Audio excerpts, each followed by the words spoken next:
നമ്മുടെ പുട്ടിൻജി ഇവിടെ വന്ന് ഡിസംബർ 1 വീക്കിന് കരാറെല്ലാം ഒപ്പിട്ട് അതിന് തൊട്ട് മുമ്പോ അതിന് തൊട്ട് പുറകെ നെതന്യാഹു ജിയും കൂടെ ഇവിടെ വരുന്നുണ്ട്. അപ്പോൾ അവരുമായിട്ടൊക്കെ കുറേ പരിപാടികൾ നമുക്കുണ്ട്. അതെല്ലാം കൂടെ ഒപ്പിട്ട് കഴിഞ്ഞിട്ട് പാകിസ്ഥാന് പണി കൊടുക്കും എന്നാണ് എൻ്റെ കാൽക്കുലേഷൻ. അത് എന്തിനെന്ന് പറഞ്ഞാൽ ടിറ്റ് ഫോർ ടാറ്റ്. കാര്യം എന്ന് വെച്ചാൽ JD വാൻസും അയാളുടെ ഭാര്യ ഉഷ വാൻസും കൂടെ നമ്മളിവിടെ വന്ന് ആനയൊക്കെ കണ്ട് തടവി ഭയങ്കര നമ്മൾ റിസപ്ഷനൊക്കെ കൊടുത്തോണ്ട് നിന്നപ്പോഴാണ് ചന്ദ്രനാര് ഒന്ന് ആലോചിച്ച് നോക്കൂ, എത്ര ക്രിമിനൽ ആക്ടിവിറ്റിയാണ് അവർ ചെയ്തതെന്ന്. അപ്പോഴാണ് അവർ അറ്റാക്ക് ചെയ്തത്. They could have waited 2 days 3 days. No, Vance എങ്ങനെ തിരിച്ചു പോയെന്ന് പോലെ ആരും കവർ ചെയ്തില്ല. അതായത് ഇവർ കണക്കൂട്ടി വാൻസ് അൺസെറമോണിയസ് ആയിട്ട് പോട്ടെ അങ്ങനെ ചെയ്തതാണ്. എന്നാൽ പിന്നെ ഒരു കാര്യം ചെയ്യും, നമ്മുടെ പുട്ടിൻജി വരുമ്പം നമ്മളും തിരിച്ചു വരണം എന്നൊക്കെ വേണ്ടി. വാൻസിനെ ട്രംപിന്റെ ആളാണല്ലോ വാൻസ്, ട്രംപിന്റെ ആളാണെങ്കിലും പക്ഷേ അത് അവര് അതിനു വേണ്ടി ചെയ്താവണമെന്നില്ല.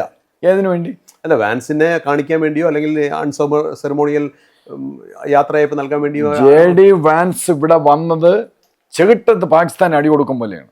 അപ്പൊ JD വാൻസ് ഇവിടെ വന്ന് അയാൾക്ക് നമ്മളെ ഇന്ത്യക്കാരെ ഇഷ്ടമാണ്. ഈ ട്രംപിനെ പോലെ ഇത്രയും വൃത്തികേട് പറയുന്ന ഒരാളല്ല അയാൾ. അയാളെ മുഖം തന്നെ കണ്ടില്ലേ, കുറെ സാമുദ്രിക ലക്ഷണം എന്നൊക്കെ പറയില്ല. അയാൾ ഈസ് ഓക്കെ. ട്രംപിനെ പോലെയുള്ള ഒരാളല്ല, ബിസിനസ് മാൻ ഒന്നും അല്ല. പിന്നെ അയാളുടെ ഭാര്യ ഇന്ത്യക്കാരിയാണ്.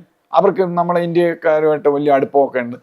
അപ്പം ഈ ഇവിടെ വന്നതും ഈ നമ്മൾ കൊടുത്ത വാം റിസപ്ഷൻ വെൽക്കമും എല്ലാം ഇവന്മാർക്ക് ഒട്ടും ഇഷ്ടപ്പെട്ടില്ല. അപ്പം നമ്മുടെ മുനീർ ഇങ്ങനെ അടിച്ചാൽ മതി, ഭീകരാക്രമണം നടക്കും കാശ്മീരിൽ. അന്ന് അങ്ങനെയായിരുന്നു ചെയ്തതാണ്, അതിന് ഒരു സംശയം വേണ്ട.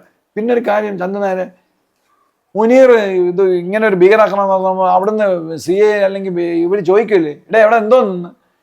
ഇവർ നേരത്തെ പറഞ്ഞ വേറെ പ്രശ്നമൊന്നുമില്ല, ഞങ്ങൾ ഒരു ചെറിയ ഒരു പരിപാടി അവിടെ കലാപരിപാടി ഒപ്പിക്കുന്നുണ്ടെന്ന് പറഞ്ഞിട്ട് തന്നെയാണ് ചെയ്തത്. അതിന് ഒരു സംശയം വേണ്ട. ട്രംപ് നീ എന്തുവാണോ ചെയ്തോ, നമ്മുടെ ബിസിനസ്സൊന്നും വേറെ പ്രശ്നമൊന്നുമുണ്ട്, ആ ഒരു ചിന്ത അദ്ദേഹത്തിനുള്ളൂ. പിന്നെ അന്ന് ഇത് നടക്കുമ്പോൾ US ആയിട്ട് നമ്മൾ നല്ല ഇതിലാണ്, ഉടക്കിലാണ്. നമ്മൾ ഒരു പൊടിയും വിട്ടുകൊടുക്കല്ല എന്നുള്ളതിലേക്കാണ്. അപ്പോൾ നമ്മളെ try to teach a lesson. അത് എപ്പോഴും അങ്ങനെയാണ്. ഈ USA ലോകത്തിൽ ഒരു രാജ്യത്തോടും ഭയങ്കരമായ സ്നേഹവും ഇല്ല, ശത്രുതയില്ല. അവർക്ക് ബിസിനസ് മാത്രം. അങ്ങനെയാണ് അവരുടെ രാജ്യം, അങ്ങനെയാണ്.